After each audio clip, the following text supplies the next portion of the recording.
Hello dear students of class 5, welcome back. Today we are going to start a new chapter, that is, for that you can refer to page number 99, and that is chapter 12, and the topic for the day is the treasure hunt. The treasure hunt written by R.L. Stevenson. So the full name, let us know about the author. Okay. Robert Louis Stevenson, whoever is the author of this story.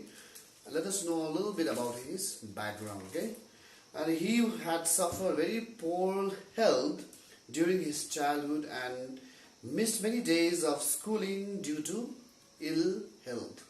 So, though he started reading at a late age, he was very fond of stories and would dictate his story to all his mother and nurse. He wrote many stories also during his childhood.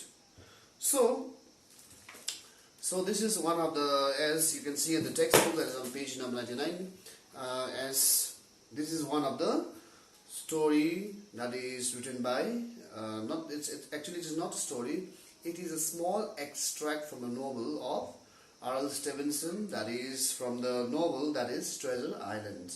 So without whatever, this is just an extract from the novel. So for that, let's know about the incident, what is all about this story. Okay, please refer to page number 99.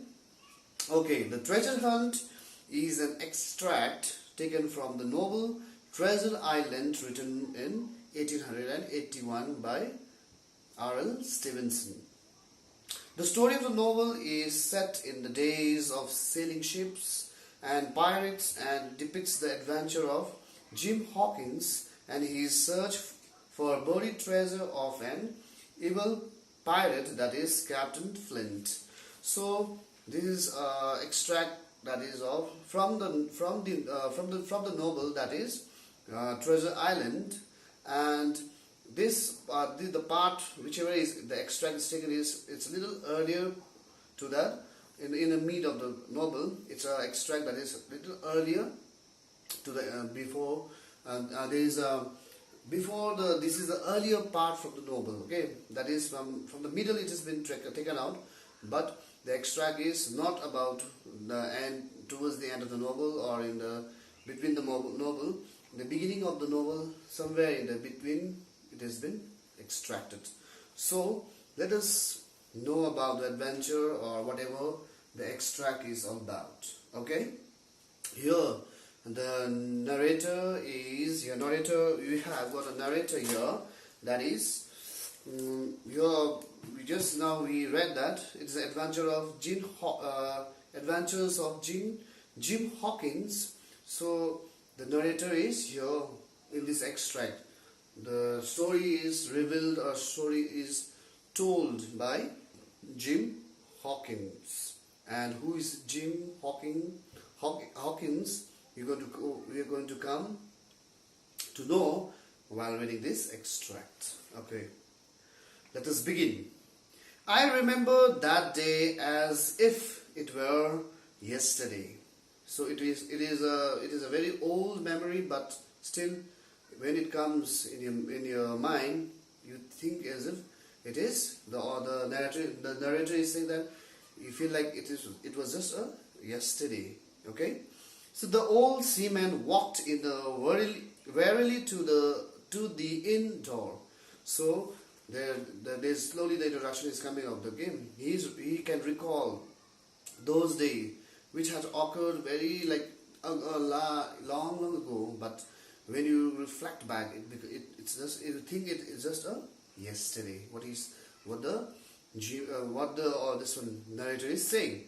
Now, whom he is remembering? That is old seaman who walked in a pub or in a small hotel in a very tired manner. Your wearily is, you can say, tiredly. Behind him followed a chest in a handcraft, and he was tall, strong, heavy man with a pigtail falling over his shoulders, His hands were scars and he had a black broken nails. So this is the introduction of the old seaman. As he entered in the inn, in a small pub or in a small hotel, then what was he? He was in a fatigue man. He was very tired, and the introduction behind, and what is there? Behind him were the chest or a trunk, which was handcraft made, which was beautifully made by somebody. And introduction of the old man, how he used to look.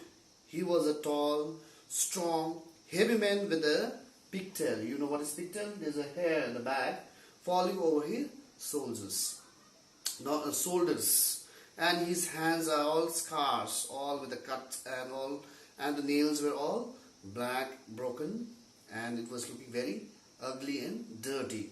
Okay, this was how the old seaman has been introduced. Okay, he had a sabre cut across the one neck. So here he has a cut on his cheek, okay, in one cheek by a sword. So he looked around the inlet. Here the word inlet is a place of entry. As he entered inside the pub, he started to look around, whistling to himself, and rapped on the door with a stick. So he was whistling and he was observing whatever the place that he has just entered. And when my father opened it, he came in and looked around him at the cliffs and the signboard. So as he entered, I think he knocked the door, or he just rang the bell. And when the narrator's father, when he opened the door, he just entered and he observed the cliff, signboard, and I liked the situation of this place, mate, he said after some thought. Do you get a lot of customers? So the old man just observed the place in the pub, and he said, I like the situation of this place. And here the word mate is a fellow partner. He just said, I like this place. Whoever is on, like, I love this place, mate. And he's inquiring, do you have a customer? What he said, do you have a lot of customer here? Do in your pub people how many people do you get a lot of customer in your place? He's inquiring. To which the narrator's father said, very few, replied my father. So he asked, do you have lots of customer here in this pub? Then the father said, no, very few. Then, well then, he said, this is just the right place for me. Help me to pick up my chest and I will stay here a bit. I am a plain man, drinks, bacon and eggs in all I want. I also want to watch the ship go by.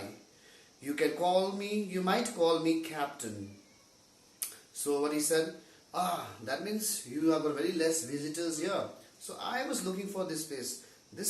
I like this place, and he thinks that is the right place that he had come. And he says that he's asking to help to carry the chest, as well as he said that he's a pretty plain man, simple man who drinks, and your bacon is he takes a meat, okay, meat or pig, can be the back part or the stomach part of the pig, your bacon and eggs. That's all I want. I only take this. I eat bacon and eggs. That's what I want in my meal, and I too want to stay here and want to watch the ships that go by. And you can call me captain. That is how the old seaman introduced himself to the author and his father. And he threw down 3 or 4 gold pieces at the entrance. So with that saying, he already said that I am this type of person. I like to eat this, and I want to stay here.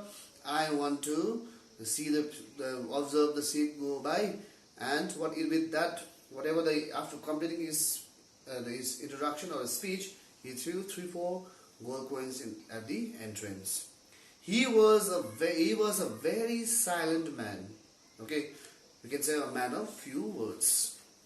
Then every day when he came back from his walk, he would ask if any seaman has gone by. So every day when he used to, in the morning, he used to go for a walk and he would come back and he used to ask about the seaman. I promise you a silver 4 penny on the first of every month if you keep your eyes open for a sailor with one leg. Let me know the moment you see him, he said.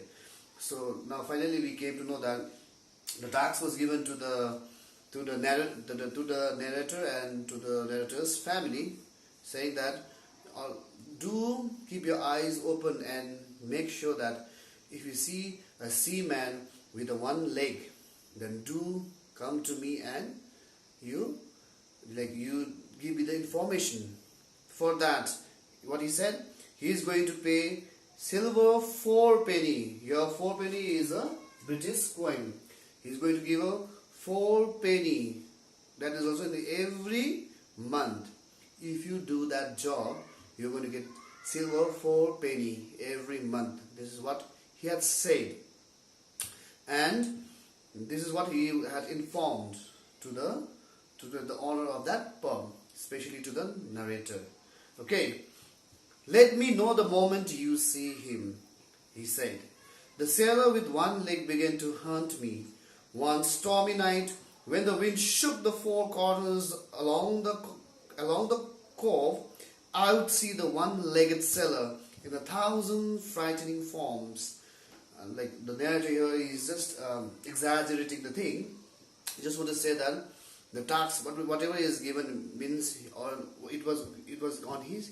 He had taken so seriously that every moment, wherever he will be doing a work, but he was always hunting for the seaman with one leg. In order to get that, what is that? How many money? Silver 4 penny every month he's going to get. So he has to do his job. So because of the task given him, what he says that every time he used to think about that seaman and he may be hunting for that person, every time he is observing whoever comes as a customer, he may be observing. So what he says that I would see one-legged sailor in 1,000 frightening forms. Okay, because he has not seen whoever the person it's supposed to be, he has not seen the real person. So every time it's to hunt him with the imagination of, he's saying that 1,000 frightening form. Can be a short, can be tall guy, okay, can be old, can be young. So many forms are coming in his head. I was far more scared of one-legged sailor than I was of captain. In fact, of all the people at the inn, I was the least scared of captain. So the task was given to find out just to inform whenever whoever sees the seaman with one leg, okay, one leg should be the task was given by the captain. So if that task was already taken so seriously by the narrator, so what happens? He is so serious that every time he is frightening, he is not frightening about that one leg, but he may be thinking that he would miss the opportunity.